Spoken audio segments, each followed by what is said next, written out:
Hello दोस्तों, मैं आपका गाइड, आपका दोस्त अनुराग पांडे और आप देख रहे हैं हमारा यूट्यूब चैनल। प्रश्नों की श्रृंखला चल रही थी, उसके आगे आप देखेंगे। वीडियो को लास्ट तक जरूर देखें और लाइक शेयर कमेंट करना ना भूलें, साथ में चैनल को भी सब्सक्राइब कीजिए। तो आइए शुरू करते हैं। आज का प्रश्न है, निम्नलिखित शहरों से उत्तर की ओर, मतलब शहरों को दक्षिण से उत्तर की ओर व्यवस्थित करना है। ठीक है, निम्नलिखित शहरों को दक्षिण से उत्तर की ओर व्यवस्थित करना है। कैसे? यहाँ से यहाँ पे। ठीक है, देखिए कैसे होगा। आपको पता है कि नई दिल्ली भारत में है, बीजिंग चीन, टोक्यो जापान और अस्ताना है कजाकिस्तान में। ठीक है, इसको सेट करना है हमें दक्षिण से उत्तर की तरफ। ठीक है,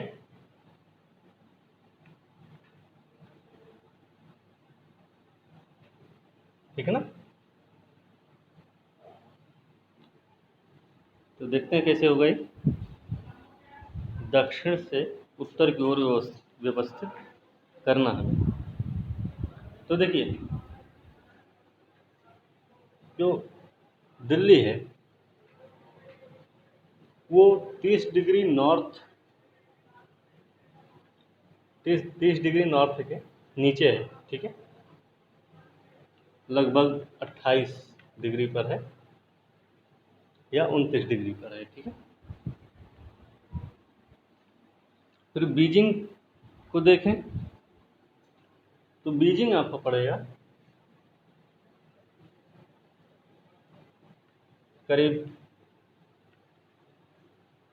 42, 38 से 40 डिग्री। ठीक है, नॉर्थ में ही पड़ेगा। फिर टोक्यो उससे थोड़ा सा दक्षिण है, उसके थोड़ा दक्षिण पूर्व में है टोक्यो, और अस्ताना जो है सबसे उत्तर में है। ठीक है, तो हमें दक्षिण से उत्तर बताना है।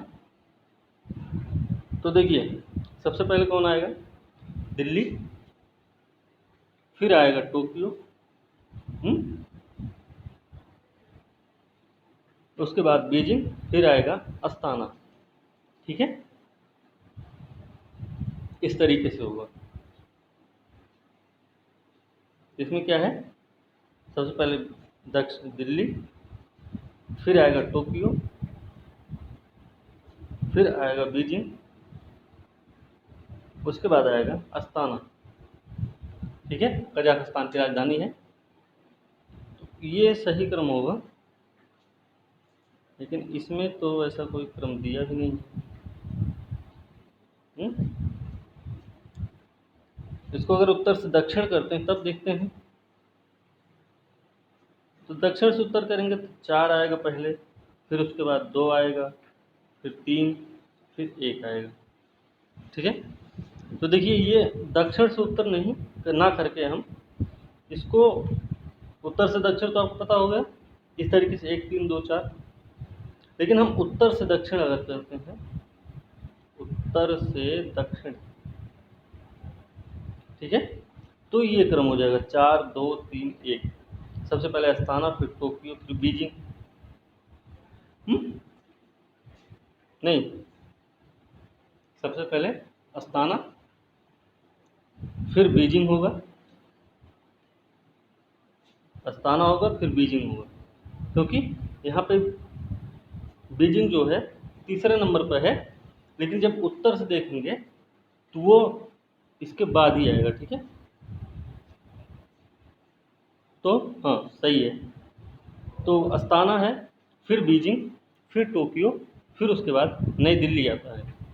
ठीक है, तो इसका सही क्रम डी हो जाएगा, क्योंकि इसके ऑप्शंस उत्तर से दक्षिण सही पड़ रहे हैं, दक्षिण से उत्तर ठीक नहीं लग रहे हैं। ठीक है, तो इसका सही उत्तर डी हो जाएगा। ठीक, और उत्तर से दक्षिण हमने बता ही दिया आपको इस तरीके से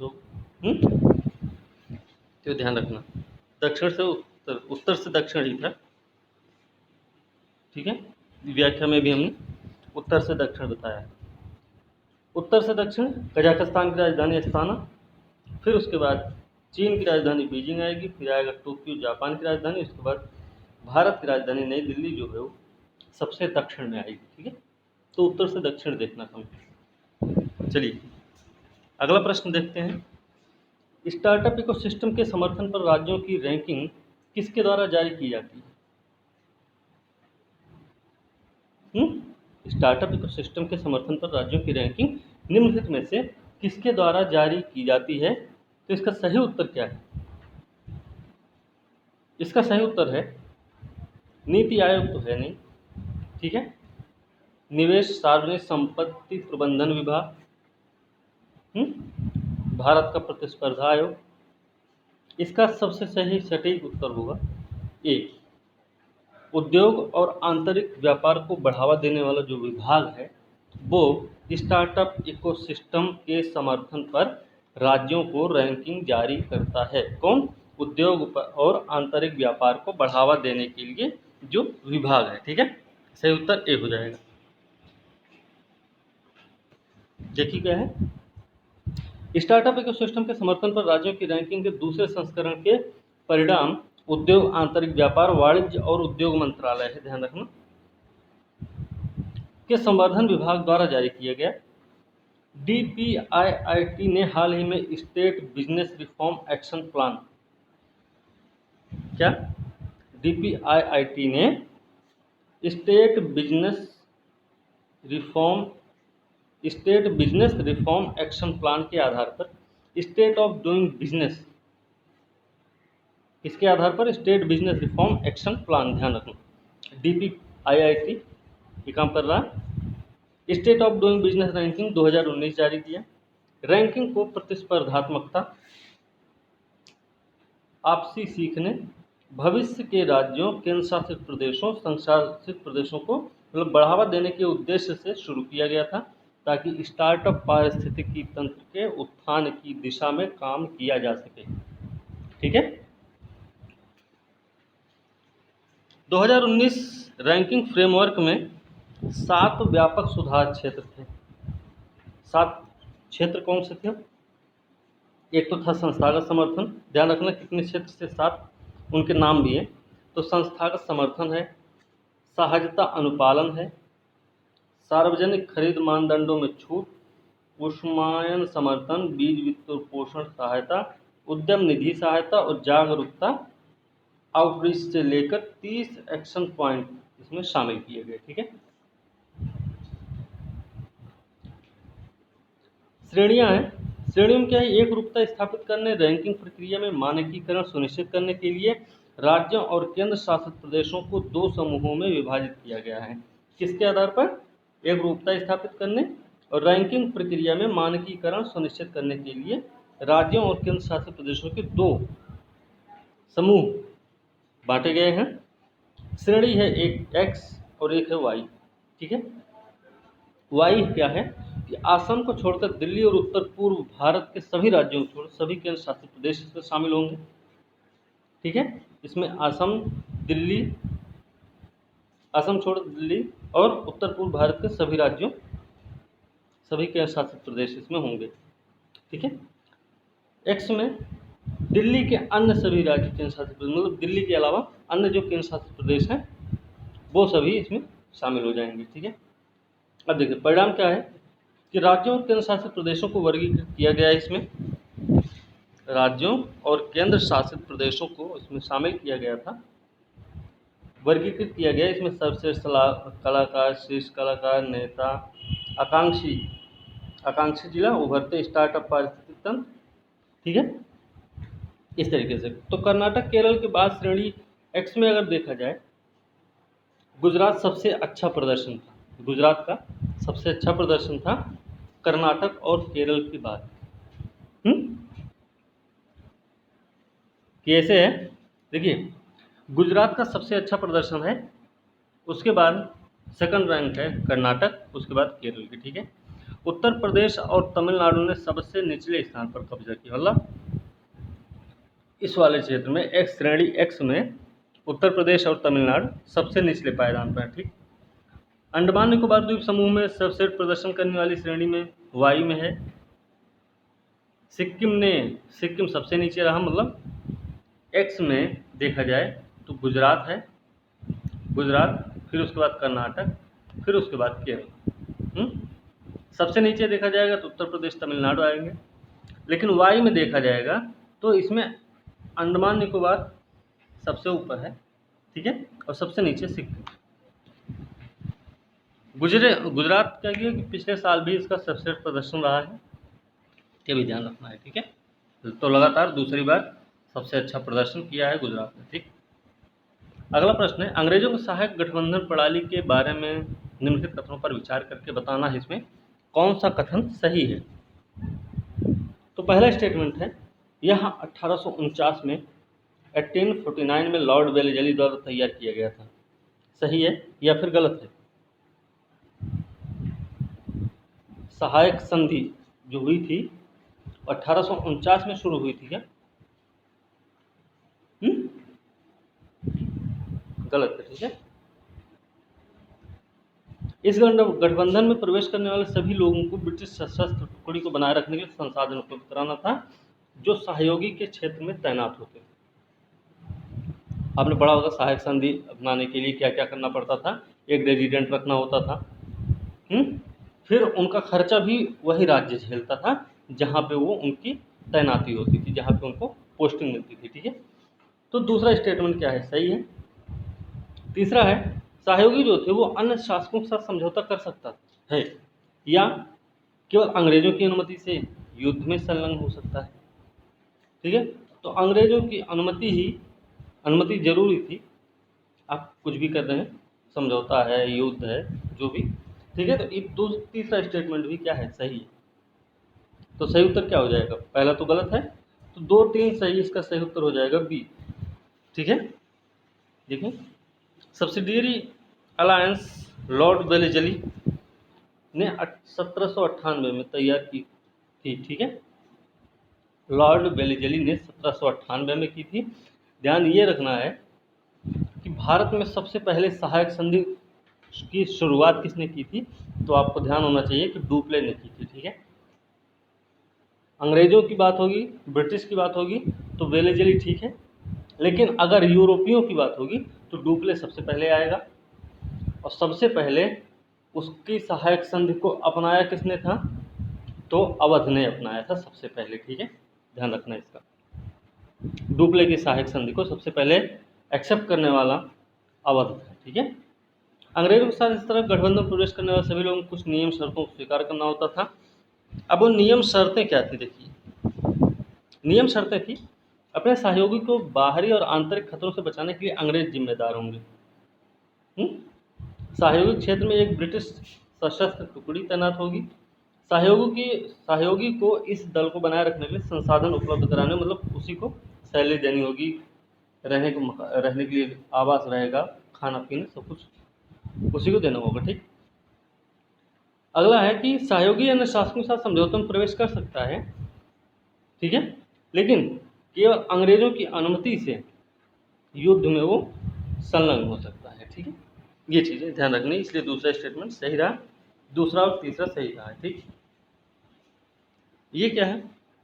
अगला प्रश्न है, मनसबदारी प्रणाली के बारे में विचार करके बताना है सही उत्तर कौन सा है। मनसबदारी प्रणाली के बारे में बताना है सही उत्तर कौन सा है। तो पहला स्टेटमेंट है, 1571 में अकबर द्वारा पेश मुगल साम्राज्य का एक प्रशासनिक तंत्र है। ये सही है या फिर गलत है? 1571 में अकबर ने पेश किया था मुगल साम्राज्य का प्रशासनिक तंत्र। ठीक है, तो ये बात सही है। दूसरा है, इस प्रणाली के तहत प्रत्येक अधिकारी को एक रैंक दी गई थी, मनसब। ठीक है, तो ये दूसरा भी सही है। सही उत्तर इसका क्या हो जाएगा? सी हो जाएगा। सी इसका सही उत्तर। सबको एक रैंक दी गई थी, व्याख्या भी वही है। चलिए, ये कालक्रम की घटनाएं हैं, इनको उनके अनुसार जब पहले से बात हुई हैं उनको उसी तरीके से सेट करना हमें। ठीक है, तो देखते हैं, देखिए, नादिर शाह भारत पर आक्रमण करता है, दिल्ली को नष्ट कर देता है, ठीक, पहला है स्टेटमेंट। दूसरा है पानीपत में दिल्ली सुल्तान इब्राहिम लोदी को हराकर बाबर पहला मुगल सम्राट बन गया। पानीपत की तीसरी लड़ाई होती है, अहमद शाह अब्दाली ने मराठों को हराया। चौथा है बंगाल का दीवान ईस्ट इंडिया कंपनी को हस्तांतरित हो गए, मतलब बंगाल की दीवानी जो थी वो अंग्रेजों को मिली थी। तो इसमें सबसे पहले क्या आएगा, देखिए सबसे पहले इसमें 1526 का काम आएगा। 1526 है ना, इस तरीके से 1526 क्या कि पानीपत का युद्ध हुआ है, इब्राहिम लोदी हार गया, बाबर जीत गया था, तो मुगल साम्राज्य की नींव डाला, ठीक है। दूसरा सबसे पहले आएगा, तो हम ए और डी को ख़त्म करते हैं, ठीक है। उसके बाद क्या आएगा, उसके बाद आएगा नादिर शाह का आक्रमण दिल्ली को नष्ट कर देता है ना, तो ये भी सही है, दूसरे नंबर पे आ गया ये। तीसरे नंबर पे क्या आएगा, तीसरी लड़ाई हुई है पानीपत की, कब हुई थी, 1761 में, ठीक है। और बक्सर के युद्ध के बाद बंगाल की दीवानी मिल गई थी अंग्रेजों को, है ना।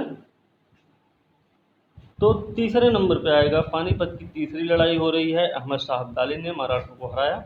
इसके बाद का क्रम होगा, बंगाल की दीवानी ईस्ट इंडिया कंपनी को मिली, ठीक है। कब, 1765 की संधि, इलाहाबाद की संधि के द्वारा, ठीक है। इलाहाबाद में दो संधियां हुई थी, एक हुई थी शाह आलम द्वितीय के साथ, दूसरी हुई थी अवध के नवाब शुजाउद्दौला के साथ।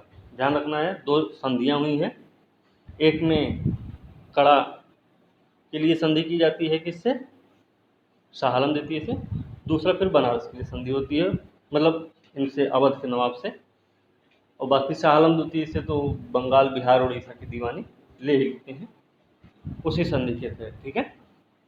तो देखिए क्या इसका सही क्रम होगा, 2 1 3 4, सही उत्तर क्या है, बी हो जाएगा ना, 2 1 3 4 सही उत्तर बी, हाँ सही है, ठीक है। पानीपत में दिल्ली सुल्तान इब्राहिम लोदी बाबर को हराए, इब्राहिम लोदी को बाबर ने हराया 1526। नादिर शाह भारत पर आक्रमण किया 1739 में, ठीक है। फिर पानीपत की तीसरी लड़ाई, अहमद शाह अब्दाली मराठों को हरा दिए 1761। फिर 65 में बंगाल की दीवानी ईस्ट इंडिया कंपनी को प्राप्त हुई इलाहाबाद की संधि के द्वारा, ठीक है, ये चीज़ ध्यान रखना है। चलिए अगला प्रश्न है, जामदानी बुनाई के बारे में बात करनी है। जामदानी बुनाई ये 20वीं शताब्दी की शुरुआत मानी जाती है, उस समय से इसकी शुरुआत होती है, ठीक है। तो देखिए, जामदानी एक बढ़िया मलमल है जिस पर सजावटी रूपांकनों को करघे पर बुना जाता है और आमतौर पर भूरे सफ़ेद रंग में। जामदानी एक बढ़िया मलमल है जिस पे आमतौर से भूरे और सफ़ेद रंग में सजावटी रूपांकनों को करघे पर बुना जाता है, तो बात सही है। दूसरा है संयुक्त प्रांत, मतलब यूपी, यूनाइटेड प्रोविंस। जामदानी बुनाई के सबसे महत्वपूर्ण केंद्र बंगाल और लखनऊ में डक्का थे, ठीक है। तो ये दोनों ही स्टेटमेंट क्या है, सही है। संयुक्त प्रांत में जामदानी बुनाई के सबसे महत्वपूर्ण केंद्र थे, ठीक है ना। जामदानी बुनाई में सबसे महत्वपूर्ण संयुक्त प्रांत में बंगाल और लखनऊ में डक्का, ठीक है, ये दोनों सही है, ठीक है। इसका सही उत्तर क्या हो जाएगा, सी हो जाएगा, क्यों, क्योंकि सही पूछा गया था, दोनों स्टेटमेंट सही है, ठीक है। इसमें देखिए क्या है, करघे पर बुना जाता भूरे और सफ़ेद रंग में, अक्सर सूती सोने के धागे के मिश्रण का उपयोग किया जाता था, जैसा कि देखिए सूती और सोने के धागे के मिश्रण से, ठीक है, कपड़े में होता था। संयुक्त प्रांत में जामदानी बुनाई के सबसे महत्वपूर्ण केंद्र बंगाल और लखनऊ में धक्का हुआ था, ठीक है। चलिए दोनों स्टेटमेंट सही हो गए। अगला प्रश्न है, मुगल काल के दौरान परवाना शब्द क्या था? मुगल काल में परवाना एक शब्द होता था, वो क्या था? क्या है? मनसबदार को दी गई जमीन, शाही परिवार के एक सदस्य का आदेश होता था, या फिर उच्चाधिकारियों द्वारा जारी किए गए आदेश थे? तो ये जो है उच्चाधिकारियों के द्वारा जारी किए गए आदेश होते थे, जिसको हम परवाना बोलते थे मुगल काल में। ये शब्द प्रचलित था। ठीक है, इसका सही उत्तर ए हो जाएगा। ठीक, ए सही उत्तर हो। ठीक है ना। चलिए अगला प्रश्न है, पानीपत की तीसरी लड़ाई बताना हमें कथनों पर विचार करके। देखिए, नादिर शाह नहीं है ना, तीसरी पानीपत की लड़ाई हो रही है, अहमद शाह अब्दाली था उसमें, अहमद शाह अब्दाली ने मराठों को हराया था। ठीक है, तो ये गलत हो गया। दूसरा, नादिर शाह की सेना मराठों से हार गई, तो दोनों ही स्टेटमेंट क्या है? गलत है। सही उत्तर क्या है? डी, क्योंकि मराठे हार गए थे, अहमद शाह अब्दाली की सेना जीती थी। इसमें नादिर शाह नहीं था, क्योंकि वो 1739 में ही आके चला गया था। ठीक है, सही उत्तर डी हो जाएगा। देखिए, 14 जनवरी को लड़ा गया था युद्ध। ठीक है, 14 जनवरी, मकर संक्रांति। ठीक है, मराठों के पास प्रभावी नेतृत्व का अभाव था, उसके पास बंदूकों के पास पर्याप्त अनुभव भी नहीं थे मराठों के पास, वो कैवलरी पर बहुत अधिक निर्भर थे। इस लड़ाई ने पूरे भारत पर शासन करने के मराठा सपने को क्या कर दिया? कुचल दिया। ठीक है, तो ये चीज ध्यान रखना है। अगला है कि पुर्तगालियों द्वारा भारत लाया गया था कुछ सामान था, इसमें से कौन कौन से हैं? कपास और केला, तंबाकू है, मिट्टी की प्रकृति के आधार पर भू राजस्व का आकलन, और अनानास, काजू, ये सभी लाए थे क्या ये लोग? तो सभी तो लाएंगे नहीं, क्यों? क्योंकि 1 2 3 4 ऑप्शन में है ही नहीं कहीं इकट्ठा। ठीक है, तो देखिए, कपास लाए नहीं थे ये लोग। ठीक है, तंबाकू थी पुर्तगालियों की, तंबाकू पुर्तगालियों ने ही लाया था, तो दूसरा तो सही है। मिट्टी की प्रकृति के आधार पर भू राजस्व पहला वाला नहीं है। ठीक है, ध्यान रखना। कपास मालवेसी कुल का पौधा है ना, और ये अपने यहाँ मतलब इधर ही था, एशिया में। ये इसकी उत्पत्ति एशिया में ही मानी जाती है। मिट्टी की प्रकृति के आधार पर भू राजस्व का आकलन, तो ये उसके यहाँ कैसे? टोडरमल बंदोबस्त हमारे यहाँ पहले से प्रचलित था, और ये टोडरमल बंदोबस्त से पहले शेरशाह सूरी ने भी ऐसा कुछ काम किया था, उससे पहले अलाउद्दीन खिलजी ने भी काम किया था भू राजस्व प्रणाली पे। ठीक है, तो ये तो बिल्कुल ये भी नहीं होगा। चौथा है अनानास और काजू, ये दो चीज़ें लेके पुर्तगाली आए थे यहाँ पे। ठीक है, सही उत्तर डी हो जाएगा। 2 और 4 सही है, डी सही उत्तर इसका।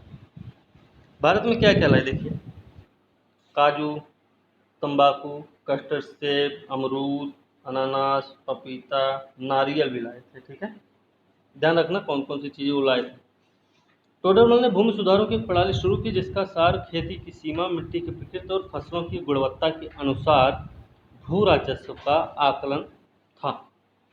ठीक है, इसी इसी के तहत एक 10 साला पद्धति थी, 10 साल का आकलन करके राजस्व निर्धारित किया जाता था, तो ये भी ध्यान रखना।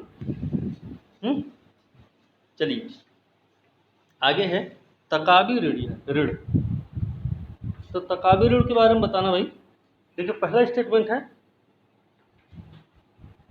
कि मुगल राजा द्वारा कारीगरों को दिए गए कम ब्याज वाले ऋण थे। तकाबी ऋण था, किसानों को दिया जाता था अग्रिम अग्रिम ऋण होता था, किसानों को जो दिया जाता था, भाई जाइए ठीक है पैसा लीजिए, आप अपना काम करें, फिर काम करके हमें आप पैसा वापस कर देना जब खेत की कटाई, मतलब जब फसल की कटाई हो जाएगी तो आप हमें वापस कर देना। ठीक है, तो ये कारीगरों को नहीं दिया जाता था, किसके लिए था?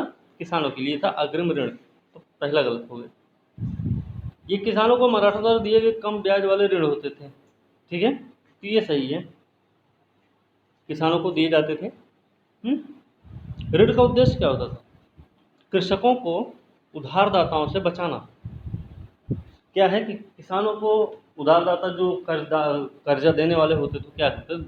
ऊंची ब्याज दरों पर उनको कर्जा देते थे, फिर वो अगर उनकी फसल चौपट हो जाती थी, या फिर उनकी फसल नष्ट हो जाती थी, या उनकी खेती किसी तरीके से उनको धोखा देती थी, तो वो उस कर्जे को वापस कर नहीं पाते थे, फिर वो उसके चंगुल में फंसते जाते थे। धीरे धीरे उनकी ज़मीन, उनके जानवर सब उस कर्जा देने वाले के नियंत्रण में हो जाते थे। ठीक है, तो उनसे बचाने के लिए तकावी ऋण दिया जाता था किसानों को। ठीक है, और कम ब्याज पर दिया जाता था और अग्रिम ऋण होता था। 2 3 सही, इसका सही उत्तर हो जाएगा बी।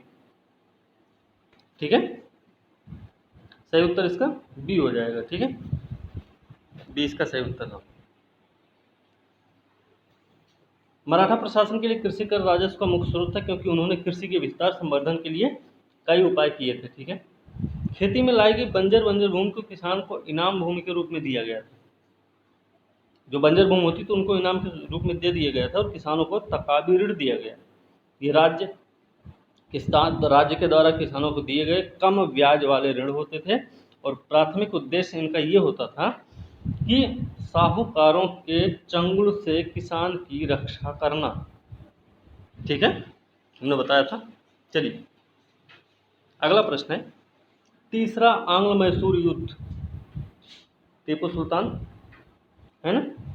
चलिए देखते हैं। इसमें देखिए, एक तरफ टीपू सुल्तान मराठा निजाम के बीच और दूसरी तरफ अंग्रेजों के बीच लड़ा। मतलब एक तरफ टीपू सुल्तान रहे हैं, मराठे निजाम रहे हैं, दूसरी तरफ अंग्रेज रहे हैं। तो क्या सही है या फिर गलत है?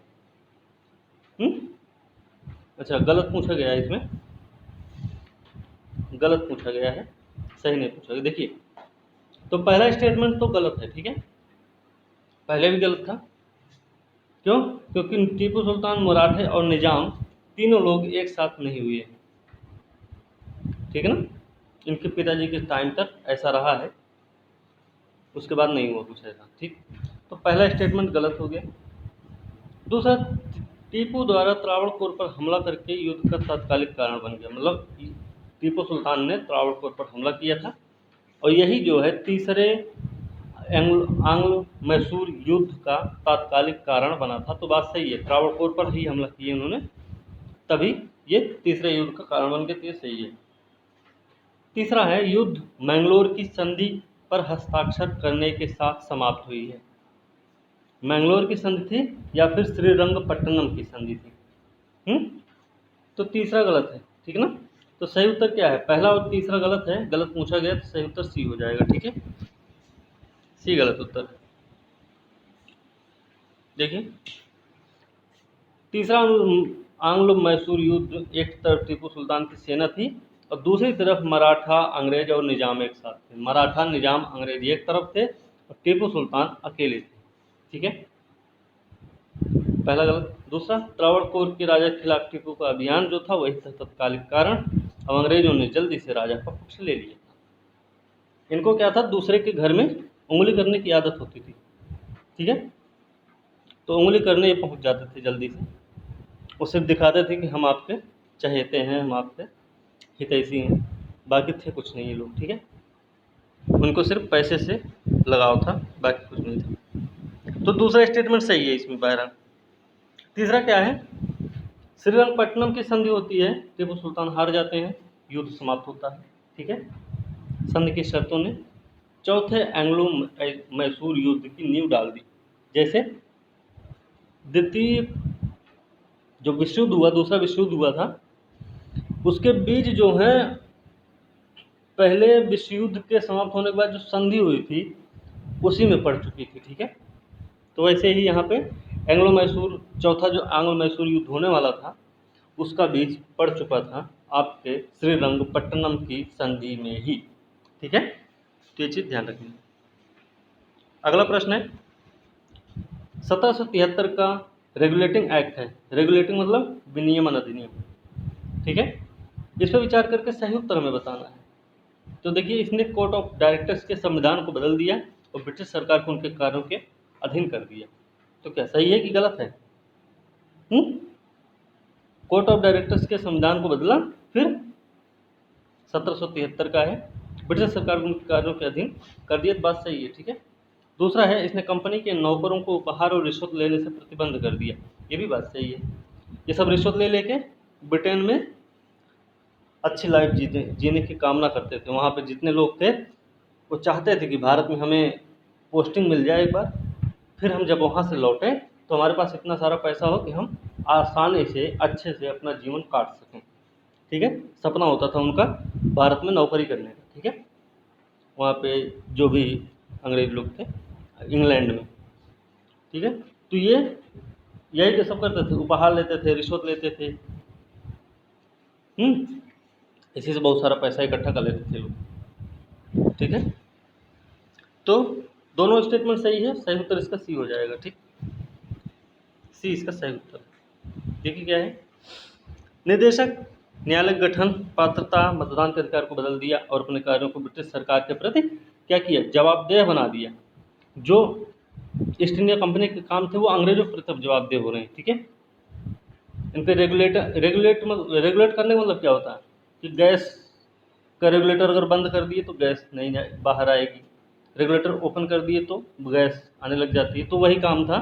अब इनका रेगुलेटर जो था वो किसके हाथ में था, पंखे का रेगुलेटर है तो उसको जीरो पे कर देंगे तो बिल्कुल नहीं चलेगा, एक पे किए थोड़ा धीमे चलेगा, और उस ज़्यादा कर दिए फुल एकदम कर देंगे तो बहुत तेज़ चलेगा। ठीक है, तो वही काम था।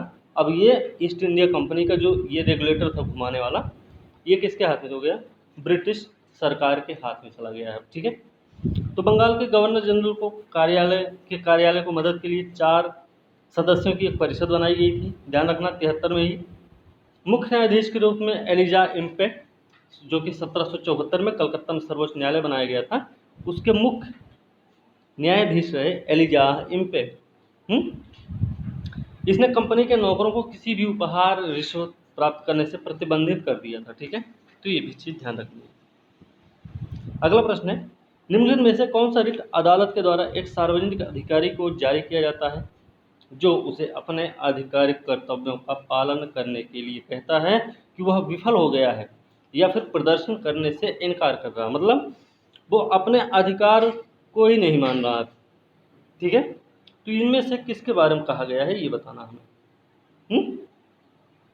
किसके बारे में कहा गया है, देखिए, एक उत्प्रेषण है, एक निषेध। हम आपको उत्प्रेषण का मतलब क्या है, काट छाँट करना, जल्दी जल्दी काम होना उससे। ठीक है, निषेध का मतलब होता है रोक देना। तीसरा है परमादेश, आदेश देते हैं। चौथा है अधिकार परीक्षा, किस अधिकार से। ठीक है, तो इसका सही उत्तर क्या होगा, परमादेश। ठीक है, हम आपको आदेश देते हैं इसे, तो थोड़ा सी ध्यान रखना, सी इसका सही उत्तर हो।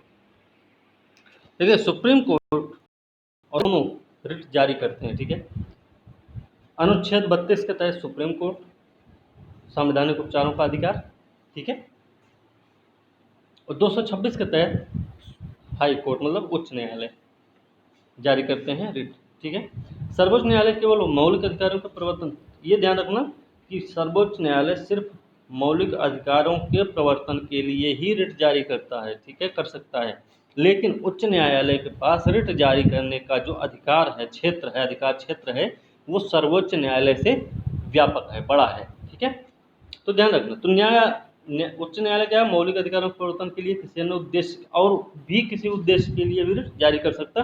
तो प्रश्न में स्टेटमेंट ये भी आ सकता है कि उच्च न्यायालय के पास रिट जारी करने का जो अधिकार है वो सर्वोच्च न्यायालय से ज़्यादा है। ठीक है, अधिकार क्षेत्र उच्च न्यायालय का बड़ा है, रिट जारी करने के एवज में देखा जाएगा। ठीक है, तो ये ध्यान रखना हमेशा। तो चलिए अब देखते हैं कुछ रिट्स हैं।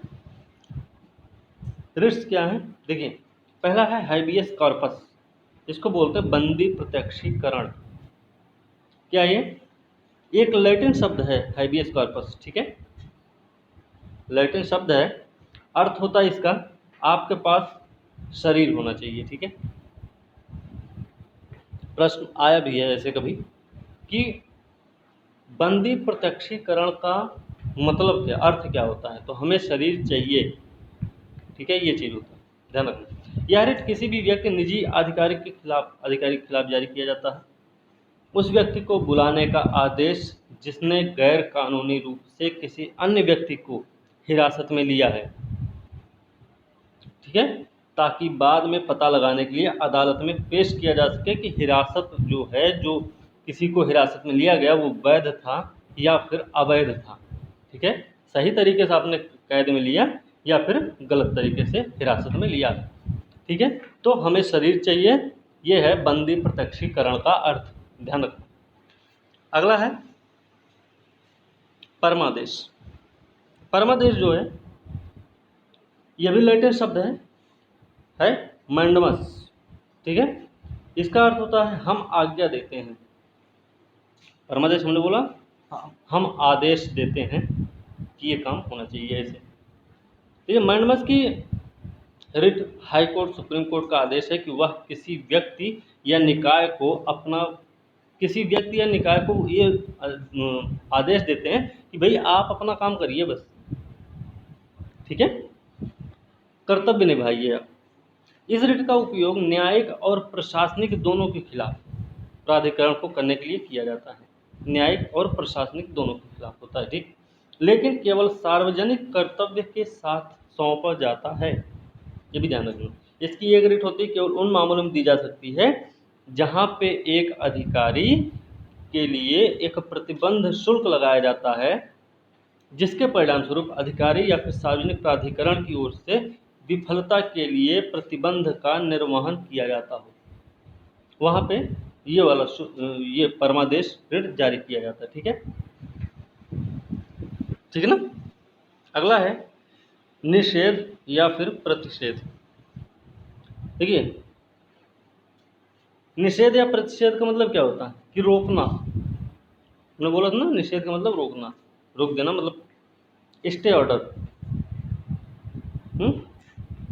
गांव में सुने होंगे कि हमने इस ज़मीन पे स्टे ले लिया, अब इस पर कोई काम नहीं हो पाएगा, खड़ंजा नहीं बैठेगा क्योंकि हमने स्टे ले लिया है, उनका मकान नहीं खड़ा हो सकता क्योंकि हमने स्टे ले लिया इस पर, ठीक है। तो निषेध है ये। राइट ऑफ प्रोहिबिशन का उपयोग न्यायिक और क्वासी न्यायिक और अर्ध न्यायिक, ठीक है, अधिकारियों के खिलाफ कुछ निर्णय के लिए निष्क्रियता का आदेश देने के लिए किया जाता है। ध्यान रखना है, राइट ऑफ प्रोहिबिशन। इस रिट का एकमात्र उद्देश्य होता है कि अवर न्यायालयों को एक ऐसे क्षेत्राधिकार को रोकने से रोकना, मतलब एक ऐसे क्षेत्राधिकार से रोकना जिसके साथ वो कानूनी रूप से निहित नहीं, मतलब अपने अधिकार क्षेत्र से अगर बाहर जाके काम करते हैं तो वहाँ पे उनको रोकना पड़ता है, ठीक है। अधिकार क्षेत्र की अधिकता अनुपस्थिति में जारी किया जा सकता है श्रेष्ठ न्यायालय द्वारा। उच्च न्यायालय मतलब उससे जो बड़ी न्यायालय होगी वही जारी करेगी। अवर न्यायालय अधिकरण द्वारा जारी किए गए अपने अधिकार क्षेत्र से अधिक इसे रोकने के लिए और इसे अपने अधिकार क्षेत्र की सीमा के भीतर होने के लिए मजबूर करना होता है, ठीक है। किसका मतलब, निषेध या प्रतिषेध का मतलब यही होता है कि आप अपने अधिकार क्षेत्र में रहिए, अपने अधिकार क्षेत्र से बाहर काम करने की जरूरत नहीं है, ठीक है, उसके लिए और हैं, ये होता है इसका मतलब, ठीक है। उत्प्रेषण क्या होता है? उत्प्रेषण जो है सर्टिओरी बोलते हैं, सर्टिओरी, ठीक है, इंग्लिश में सर्टिओरी बोलते हैं। अर्थ होता है प्रमाणित होना। अर्थ क्या होता है? प्रमाणित होना। देखिए यह उच्च न्यायालय के द्वारा निचली अदालत को या फिर उत्तराधिकार के साथ लंबित मामले को स्वयं में स्थानांतरित करने, मतलब मान लीजिए किसी निचली अदालत में कोई मामला है, अभी पड़ा हुआ है, ठीक है, तो उस मामले को अपने पास मंगाने के लिए या पहले से ही अवर न्यायालय, न्यायाधिकरण, अर्धन्यायिक प्राधिकरण द्वारा पारित आदेश को स्क्वाश करने के लिए जारी किया जाता, मतलब उसको अपने पास मंगाएंगे, उसको जल्दी जल्दी, वही उत्प्रेषण लोग काट छाट, अरे ये वाला ठीक है इसको हटाइए, ये वाला अच्छा ठीक है, ये वाला होता है, ठीक है, कि तो उसमें जो इम्पोर्टेंट है उसको रखें, नहीं तो हटाएंगे इस तरीके से। और दूसरी चीज़ है कि जो लंबित मामला है उसको ठीक है अपने पास बुलाओ, जल्दी से जल्दी इसको निपटाते हैं, ये वाला, ठीक है। अधिकार परीक्षा। अधिकार परीक्षा को वारंटो से बना हुआ है। को वारंटो का हिंदी रूपांतरण है, वो अर्थ होता है कि किस अधिकार से या फिर किस वारंट से आप ये काम कर रहे हैं, ठीक है, आपका अधिकार क्या है। यह एक रिट है जिसे किसी व्यक्ति को सार्वजनिक पद धारण करने से रोकने के लिए जारी किया गया है जिसका वह हकदार ही नहीं है। रिट को संबंधित मतलब कोई व्यक्ति है, वो कोई भी काम कर रहा है लेकिन उसका अधिकारी वो खुद नहीं है, तो फालतू काम क्यों कर रहा भाई, हैं? बात तो यही है। तो यही होता है, रिट को संबंधित व्यक्ति को न्यायालय को यह समझाने की आवश्यकता होती है कि वह किस अधिकार से कार्यालय का संचालन कर रहा है। यदि किसी व्यक्ति ने सार्वजनिक कार्यालय में प्रवेश किया है तो न्यायालय उसे निर्देश दे सकता है कि वह कार्यालय में किसी भी तरह की गतिविधियों को अंजाम ना दे या फिर कार्यालय खाली होने की घोषणा ना करे। ठीक है, ध्यान रखना। इस प्रकार यदि कोई व्यक्ति अपनी सेवानिवृत्ति की आयु से परे मतलब अपनी सेवानिवृत्ति की आयु के बाद एक कार्यालय में रहता है तो कार्यालय अगर कोई रखता है अपने पास, मतलब जैसे कोई पोस्ट कोई अधिकारी रहा हो, पहले रिटायर हुआ, अपने घर पे ही ऑफिस खोल दे कि आइए हम अब आपका सॉल्यूशन यहाँ पे निकालेंगे, तो उच्च न्यायालय उसको वारंट जारी कर सकता है, भाई क्या कर रहे हो, ठीक है, आप तो रिटायर हो गए, सेवानिवृत्त हो गए, तो क्यों ऐसा हो रहा। ठीक है, तो ये चीज़ें इसमें आती हैं अधिकार परीक्षा में कि आप किस अधिकार से ये काम कर रहे हैं। एक बार तो आप सेवानिवृत्त हो चुके हैं ना, ये बात होती। ठीक, चलिए, एशियाई विकास बैंक है, इसके बारे में सही कथन हमें बताना है। देखिए, एडीबी में भारत दूसरा सबसे बड़ा शेयर धारक है, तो बात सही है कि गलत है? बात सही है। एडीबी में दूसरा सबसे बड़ा शेयरधारक कौन है? भारत है। और एडीबी एक आधिकारिक संयुक्त राष्ट्र पर्यवेक्षक भी है। तो दोनों स्टेटमेंट सही है, सही उत्तर इसका सी हो जाएगा। ठीक है, सी इसका सही उत्तर। हाँ, स्थापना देखिए दिसंबर 1966 हुई थी एक क्षेत्रीय विकास बैंक के रूप में।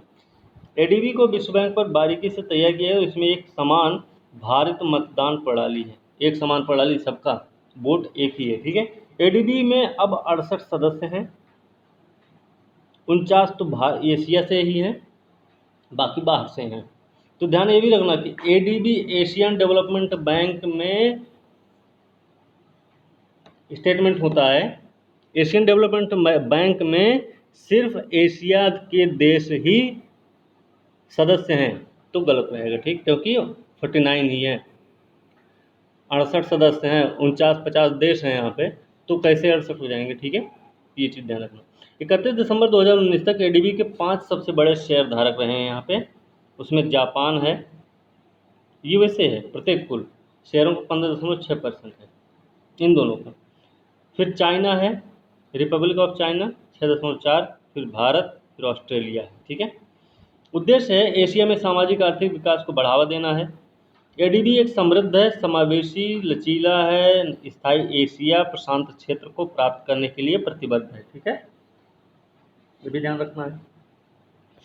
अत्यधिक गरीबी को मिटाने के अपने प्रयासों को बनाए रखता है। एशियाई विकास बैंक का जो मुख्यालय है वो कहाँ पे है?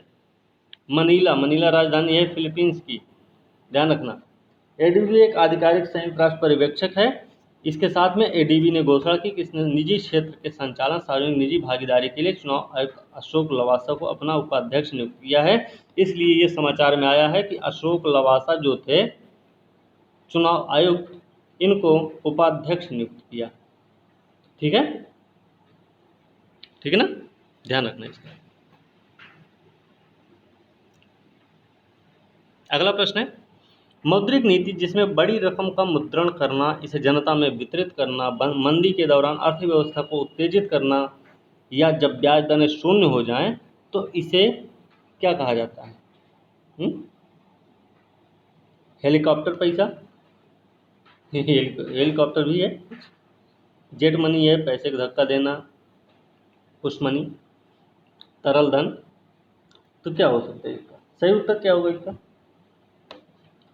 इसको सही उत्तर है जेट मनी। ठीक है, मौद्रिक नीति जिसमें बड़ी रकम का मुद्रण किया जाए, इस जनता में फिर वितरित हो जाए, मंदी के दौरान अर्थव्यवस्था को उत्तेजित करने का, जिसमें या ब्याज दरें जब शून्य हो जाती हैं तो अर्थव्यवस्था को उत्तेजित करने का जो काम होता है वो कौन सी मनी करती है? जेट मनी करती है। ठीक है, ध्यान रखना इसका, बी सही उत्तर है। अब देखिए हेलीकॉप्टर पैसा क्या होता है। यह अपरंपरागत मौद्रिक नीति उपकरण है। हेलीकॉप्टर जो पैसा होता है वो क्या होता है? अपरंपरागत मौद्रिक नीति उपकरण है, जिसमें क्या करते हैं, बड़ी मात्रा में पैसा छापा जाता है, जनता में वितरित किया जाता है, मंदी के दौरान अर्थव्यवस्था को प्रोत्साहित करना होता है, सामान्य आर्थिक गतिविधि में गिरावट है जब ब्याज दरें शून्य हो जाती हैं। ठीक है, ऐसी नीति के तहत एक केंद्रीय बैंक सीधे धन की आपूर्ति बढ़ाता है। ठीक है, सरकार के माध्यम से मांग और मुद्रास्फीति को बढ़ाने के उद्देश्य से आवधिक नई नकदी वितरित करता है। यह शब्द अमेरिकी अर्थशास्त्री मिल्टन फ्रीडमैन द्वारा गढ़ा गया था, मूल रूप से एक हेलीकॉप्टर को आसमान से पैसा गिराने का संकेत देता। तो इसका सही उत्तर बी नहीं है, ए है। ठीक है, सही उत्तर क्या है? ए है, ध्यान रखना, इसका सही उत्तर ए है। जेट मनी नहीं है। चलिए अगला प्रश्न है, स्मार्ट सिटी मिशन, सही बताना हमें, क्या है ये? यह आवास और शहरी मामलों के मंत्रालय के तहत एक पहल है। सही है कि गलत है? सही है। ठीक है, दूसरा है, यह एक केंद्र प्रायोजित योजना है, ये भी बात सही है। सही उत्तर इसका सी हो जाएगा ना, आवास शहरी मामलों के मंत्रालय के तहत है, एक केंद्र प्रायोजित परियोजना, सही है, सी इसका उत्तर। यह आवास शहरी मंत्रालय के तहत एक पहल है जो आर्थिक विकास को बढ़ावा देने, नागरिकों के स्मार्ट परिणाम बनाने के साधन के रूप में स्थानीय विकास और प्रौद्योगिकी का उपयोग करके लोगों के जीवन की गुणवत्ता में सुधार लाने के लिए है। ठीक है, 2015 में केंद्र प्रायोजित योजना के रूप में लॉन्च किया गया था। तो स्मार्ट सिटी मिशन 2015 में लॉन्च हुआ है। इसका उद्देश्य उन शहरों को बढ़ावा देना जो कोर इंफ्रास्ट्रक्चर प्रदान करते हैं और अपने नागरिकों को एक स्वच्छ और टिकाऊ वातावरण, स्मार्ट सॉल्यूशंस के उपयोग के लिए जीवन की एक सभ्य गुणवत्ता प्रदान करते हैं। इसकी रणनीति क्या होती है ये देखना। देखिए, पैन सिटी पहल यही जिसमें कम से कम एक स्मार्ट सॉल्यूशन को शहर में लागू किया जाता है। ठीक है, कम से कम एक स्मार्ट सॉल्यूशन तो शहर में लागू हो जाए, इसलिए ये पहल लाई गई। इन 3 मॉडलों की मदद से क्षेत्रों को चरण दर चरण विकसित करना है। कैसे? रेट्रोफिटिंग, पुनर्विकास, ग्रीनफील्ड, ये 3 चरण है इसके। ठीक है, ये ध्यान रखना, 3 चरण है इसके। कौन कौन से? रेट्रोफिटिंग, पुनर्विकास, ग्रीनफील्ड। ठीक है, चलिए अगला प्रश्न है, औद्योगिक उत्पादन सूचकांक के बारे में विचार करना, सही उत्तर बताना हमें। ठीक है, औद्योगिक उत्पादन सूचकांक किसके द्वारा जारी किया जाता है? वार्षिक रूप से प्रकाशित हो रहा है, एनएसओ के द्वारा क्या? गलत है ये। ठीक है, एनएसओ के द्वारा, राष्ट्रीय सांख्यिकी कार्यालय द्वारा वार्षिक रूप से प्रकाशित किया जाता नहीं। आईआईपी के लिए आधार वर्ष जो है 2011-12 है, ये तो बात सही है। औद्योगिक उत्पादन सूचकांक का आधार वर्ष क्या है? 2011-12 ही है, तो सही उत्तर इसका बी हो जाएगा। ठीक है, बी इसका सही उत्तर है। एक संकेतक है जो निश्चित अवधि के दौरान औद्योगिक उत्पादों के उत्पादन की मात्रा में बदलाव को मापता है। इसे सांख्यिकी कार्यक्रम कार्यान्वयन मंत्रालय NSSO है ना, सांख्यिकी कार्यक्रम कार्यान्वयन मंत्रालय द्वारा राष्ट्रीय सांख्यिकी कार्यालय द्वारा संकलित और प्रकाशित किया जाता है। तो ये मंत्रालय है, ध्यान रखना इसका। एनएसओ सरकार की केंद्रीय सांख्यिकी एजेंसी है, केंद्रीय सांख्यिकी एजेंसी है। संसद के अधिनियम सांख्यिकी सेवा अधिनियम 1980 के द्वारा स्थापित किया गया था। केंद्रीय सांख्यिकी एजेंसी है, संसद के अधिनियम कौन सा है? सांख्यिकी सेवा अधिनियम, अध्याय है 386, 1980 के द्वारा स्थापित किया गया था। आईआईपी एक समग्र संकेतक है, समग्र मतलब बहुत सारी चीज़ें इसमें शामिल की जाती हैं। ठीक है, जो कि वर्गीकृत किए गए उद्योग समूहों की वृद्धि दर को मापता है। इसमें देखिए क्या क्या है कि व्यापक क्षेत्र है। व्यापक क्षेत्र क्या क्या? खनन, विनिर्माण और बिजली। Basic goods, capital goods. ठीक है, basic goods, capital goods, intermediate goods जैसे उपयोग आधारित होते हैं। कोर सेक्टर इंडस्ट्रीज में आईआईपी में शामिल वस्तुओं का वजन जो है वो है, भागीदारी है, वो है आपकी 40.27%। ठीक है, उनके भार के घटते क्रम में अगर हम 8 प्रमुख उद्योगों के बारे में देखें तो उनका क्रम इस प्रकार से रहेगा। देखिए, सबसे पहले 8 प्रमुख उद्योग देखें, रिफाइनरी सबसे पहले आएगा, फिर विद्युत, फिर इस्पात, फिर कोयला, फिर कच्चा तेल, प्राकृतिक गैस, सीमेंट, उर्वरक, ये है इनका क्रम। तो इनका क्रम को ध्यान में रखना है, ठीक है।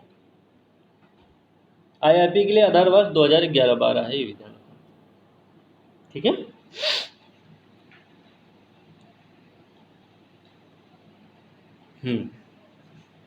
चलिए अगला प्रश्न देखते हैं क्या है।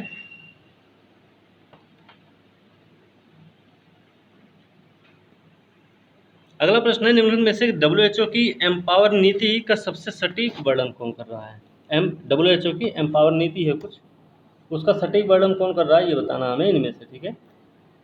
तो अभी उत्तर दिखा था, तो इसका सही उत्तर है बी। यह 6 लागत प्रभावी उपायों का एक समूह है जो देशों की तंबाकू की मांग को कम करने में मदद करता है, ठीक है। तो इसका सही उत्तर बी है, ठीक है। देखिए इसमें क्या है, विश्व स्वास्थ्य संगठन WHO के framework convention on tobacco control, framework convention on tobacco control जो कि विश्व स्वास्थ्य संगठन का ही एक भाग है, FCTC के अनुरूप WHO ने 2008 में, कब 2008 है भी ध्यान रखना, एम्पावर उपायों की शुरुआत की है। WHO framework convention on tobacco control WHO के तत्वावधान में एक पहली अंतर्राष्ट्रीय संधि है। FCTC WHO के तत्वावधान में पहली अंतर्राष्ट्रीय संधि है। यह विश्व स्वास्थ्य सभा के द्वारा 21 मई 2003 को अपनाया गया था, विश्व स्वास्थ्य सभा के द्वारा। फिर 27 फरवरी 2005 को यह लागू हुआ। यह कन्वेंशन सार्वजनिक स्वास्थ्य को बढ़ावा देने के लिए एक मील का पत्थर साबित हुआ है।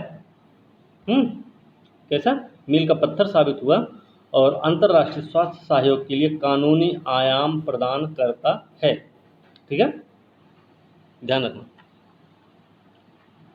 एम्पावर 6 लागत प्रभावी उच्च प्रभावशाली उपायों का एक सेट है। क्या है, 6 लागत प्रभावी उच्च प्रभावशाली उपायों का सेट है जो देशों को तंबाकू की मांग को कम करने में मदद करता है। तो इसका सही उत्तर बी है।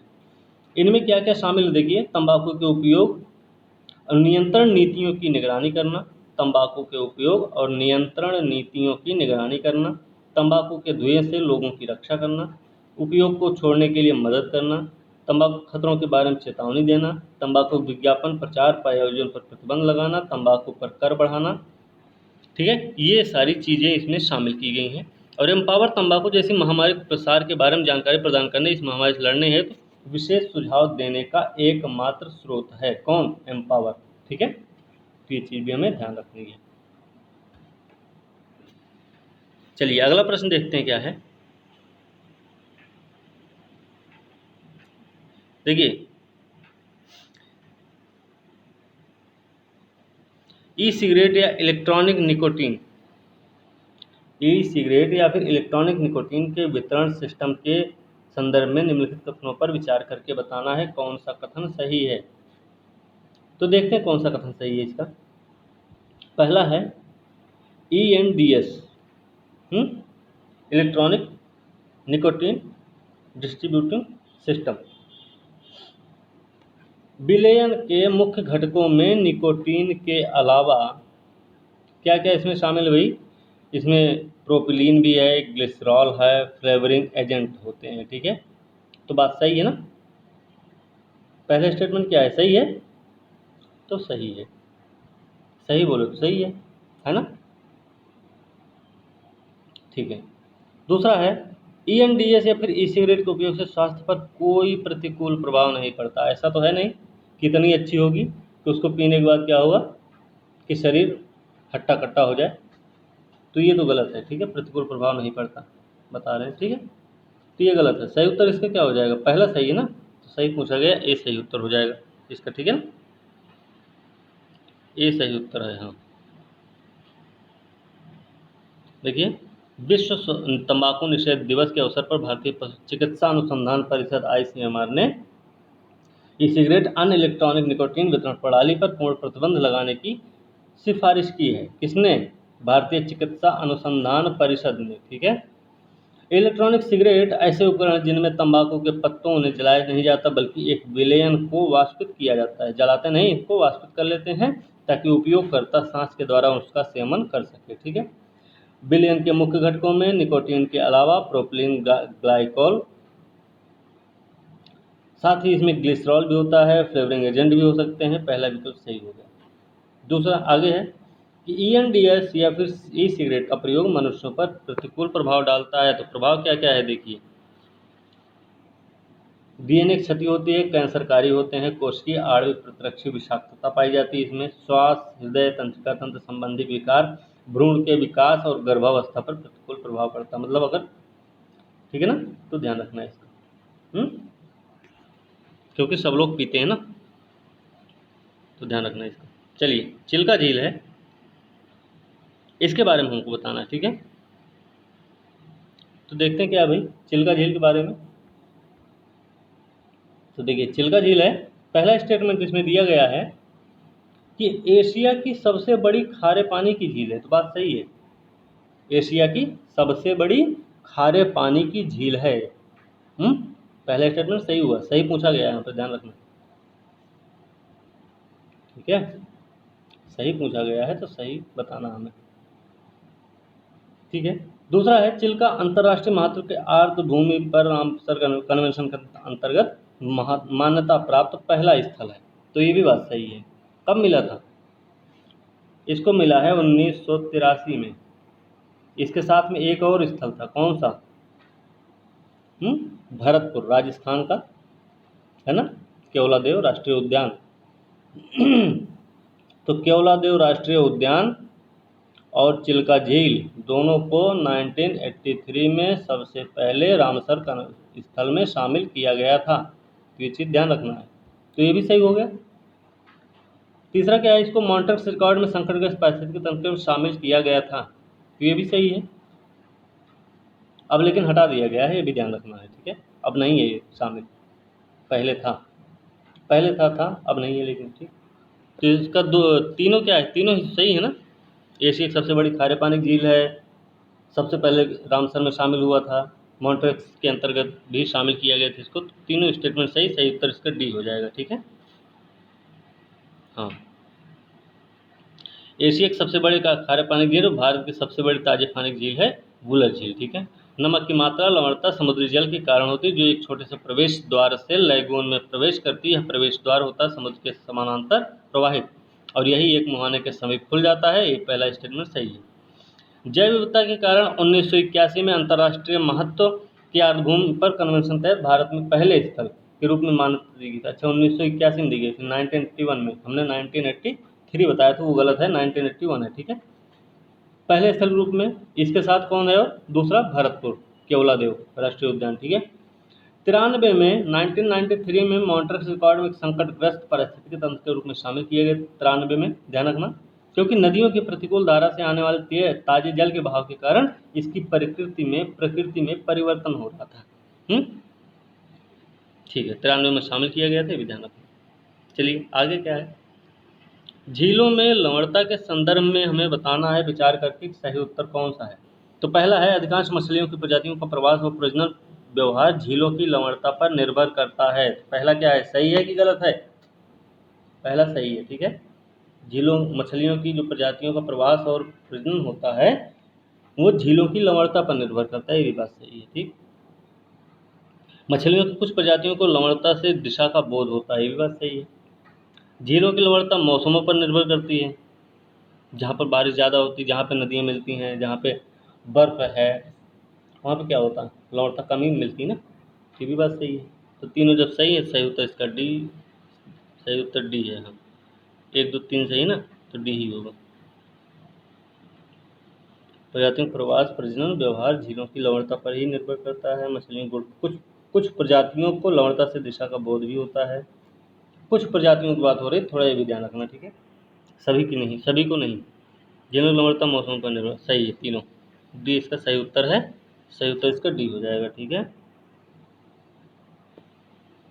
डी सही उत्तर है। हाँ, देखिए क्या है, 95% फिन और शंख प्रजाति का प्रवास और प्रजनन व्यवहार झील की लवणता पर निर्भर है। मछली है, मछली की प्रजाति है, ये सब ध्यान रखना।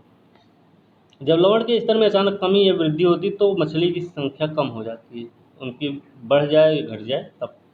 प्रवास के लिए मलेट्स और समुद्री बास ये भी हैं।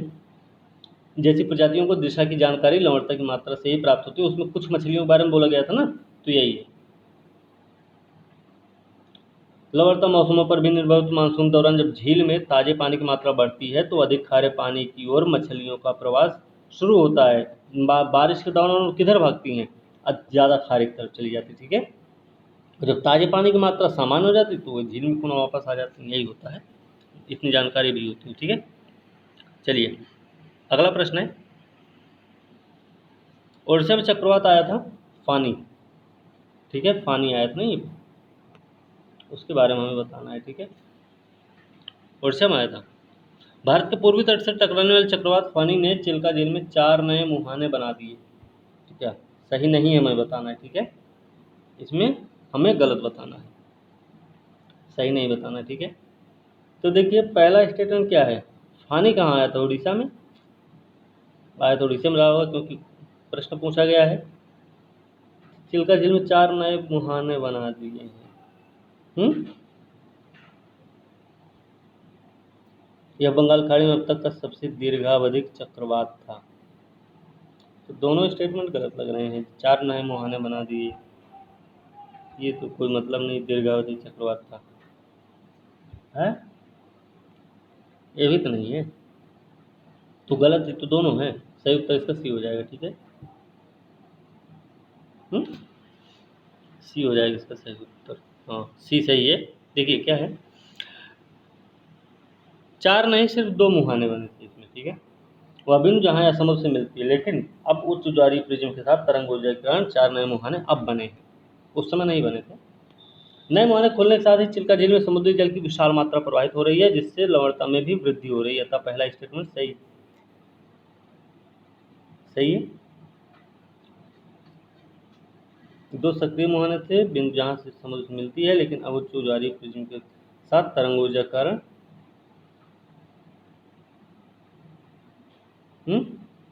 चक्रवात फनी को एक अत्यंत गंभीर रूप से वर्गीकृत समय और प्रबलता, 2 ऐसे कारक जो चक्रवात फनी को इस वर्ष आए अन्य उत्सर्जन चक्रवातों से अलग बनाते हैं। अब तक सबसे दीर्घावधि, दोनों सही हैं।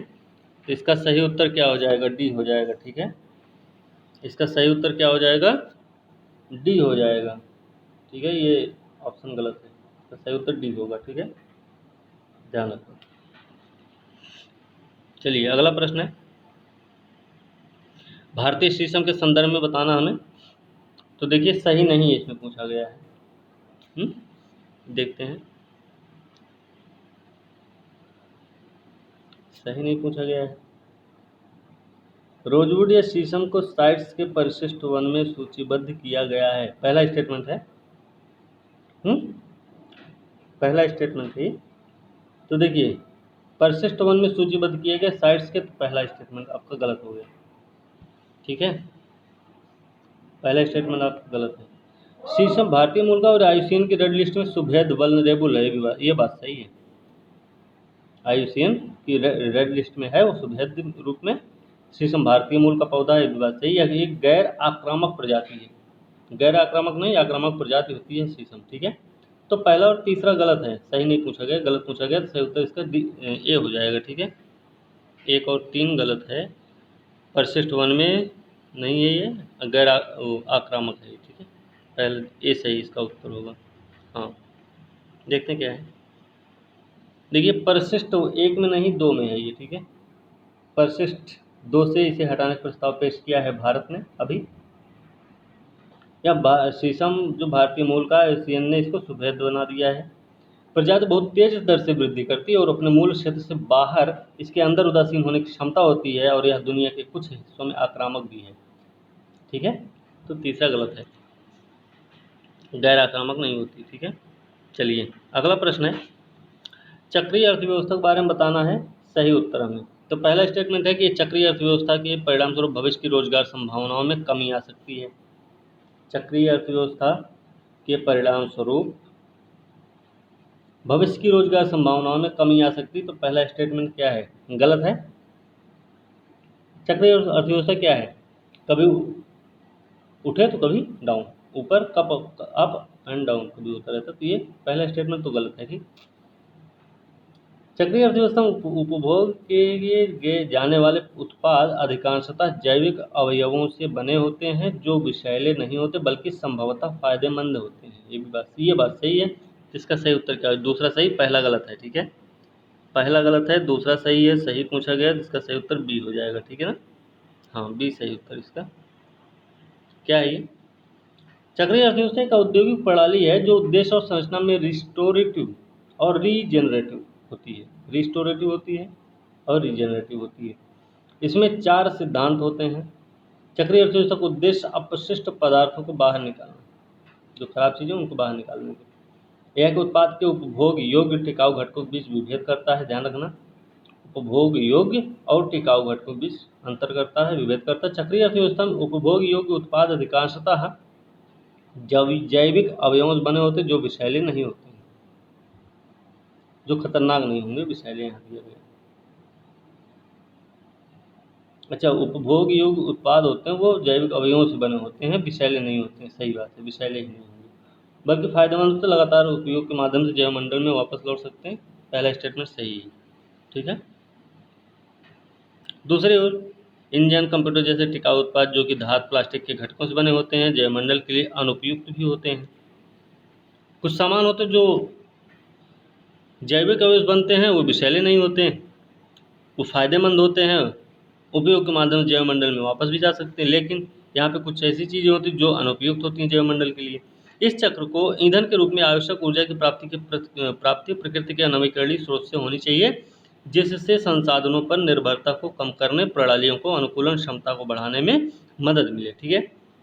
तो चक्रीय अर्थव्यवस्था में उत्पादकता बढ़ाने, नौकरियां सृजित करने, कार्बन उत्सर्जन कम करने, उपयोगी कच्चे माल का संरक्षण करने की क्षमता होती है। किसमें? चक्रीय अर्थव्यवस्था में। ध्यान रखना, यह मूल्य निर्धारण का एक तरीका होता है, इसलिए दूसरा स्टेटमेंट आपका सही था। ठीक है।